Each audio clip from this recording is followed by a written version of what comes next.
ઓલા ક્યાં 5 રૂપિયા મૂક્યા હોય ને 5 મુકાય આવી મોંઘારતમાં. કોકને ક્યાંક દાન આપ્યું હોય, આવડા કઈ દેવાતા હોય.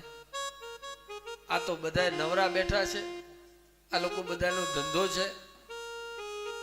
આપણે ઈ નથી સમજતા કે આપણે જે આવેલું આપણા પાસે 5 આંગળીનું જે પુણ્ય કરીએ છીએ ને એ કઈ ભલે આપણે દેખાતું નથી, પણ એની નોંધ તો પરમાત્મા ભગવાન શ્રી હરિ લે છે. એમને એમ નથી થતું. ખાલી મારા તમારા જીવનમાં આપણે ઘણા કઈ મહારાજ કેવું સહેલું છે, દીધું અઘરું છે. પરમાત્માએ મને તમને આપ્યું હોય તો ક્યાંક આપજો. કોકની ભલાઈમાં ઈ વસ્તુ ક્યાંથી મળે છે? કીર્તિ મળી તો ક્યાંથી મળી? કઈક ધન હાથમાં છે, પરમાત્માએ આપ્યું છે તો આપજો. જેટલું આપી શકાય પણ એટલું આપજો. જેટલું પોતાના હાથે થઈ શકે એટલું કરજો. ઘણી વખત પરમ તત્વ પરમાત્માની સેવા કરવી હોય, ભગવાનની સેવા કરવી હોય ને તો આપણે ખુદને કરવી પડે. નોકર ચાકર કેટલા પણ હોય ઘરમાં, જે કરવાનું છે એ આપણે પોતે પોતાને કરવું પડે. અહીંયા અર્જુન, બહુ મહાભારતના પ્રસંગો મને સ્મૃતિમાં આવે છે. અર્જુને કુરુક્ષેત્રના મેદાનના યુદ્ધમાં પોતાના રથનો સારથી કૃષ્ણને બનાવ્યો છે.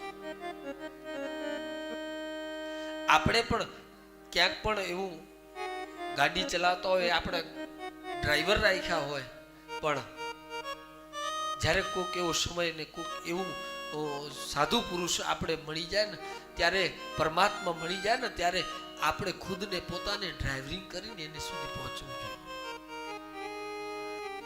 ત્યાં પછી નોકર ચાકર ન ચાલે. એ તત્વનું છે. એટલે મૂળ કૃષ્ણને પણ સારથી બનાવ્યો અર્જુન.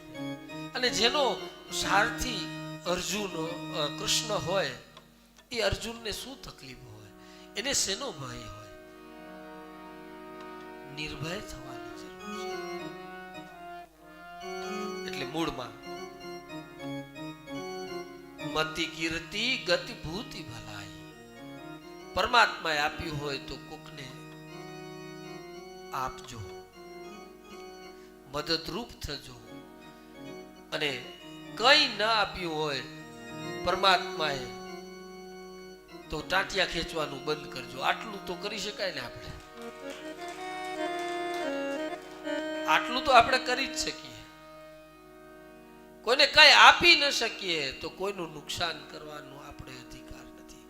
માણસ આપણને શીખવે છે. મને તમને આ ભાગવત રૂપી પુષ્પ જ્યારે આ તો અનેક જન્મોના પુણ્યનો ઉદય થયો હોય ને ત્યારે આ ભાગવત મળે. આમને આમ નથી મળતું. ઘણા ધનપતિઓ હજી મગજમાં વિચાર જ કર્યા કરે છે કે ભાગવત કરવી છે, ભાગવત કરવી છે. હજી ભાગવત નથી થતી.